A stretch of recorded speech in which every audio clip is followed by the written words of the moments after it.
kainday, magandang tanghali. So, nagsatay na tayo dyan ng bawang sibuyas, dahil luya. Lagyan natin ng fish sauce. Niluto tayo mga kainday ng chicken curry.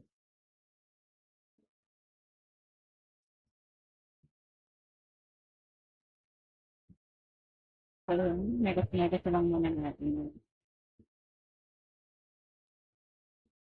Yan, bango na natin fish sauce. Then, lagyan na natin ng ating chicken.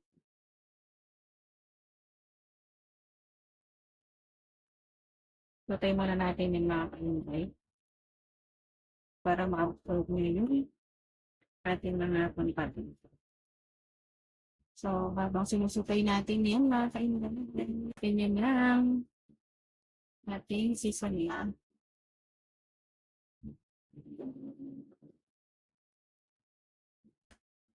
Ayan guys, nasisipay na natin siya. So, isabay na rin natin ang ating curry powder.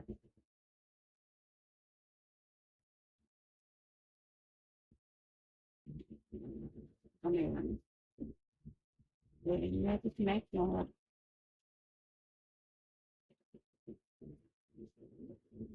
Ano lang natin.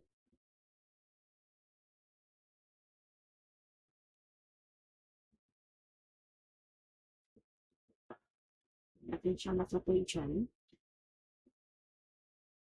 Over muna natin yan. Kaya may watching na kayo na.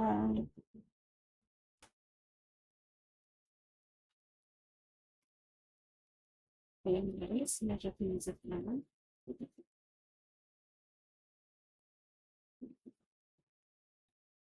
Ayan. Bigyan natin siya ng kasi po naman natin.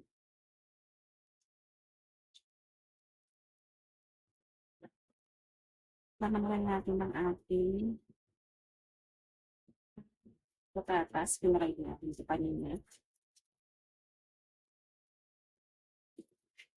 Ano na kayo po kung ano na natin pa.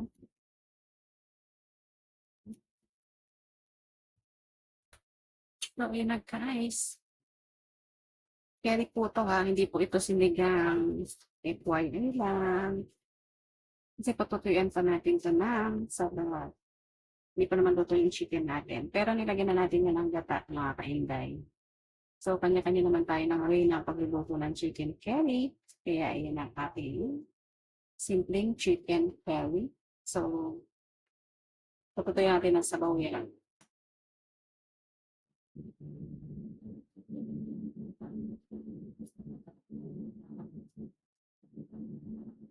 So, ayan guys, ang ating chicken curry.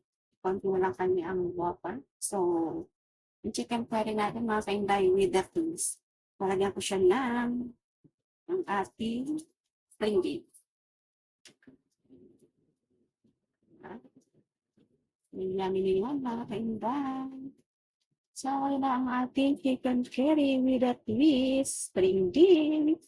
Thank you for watching. Please follow, like, and share. Bye!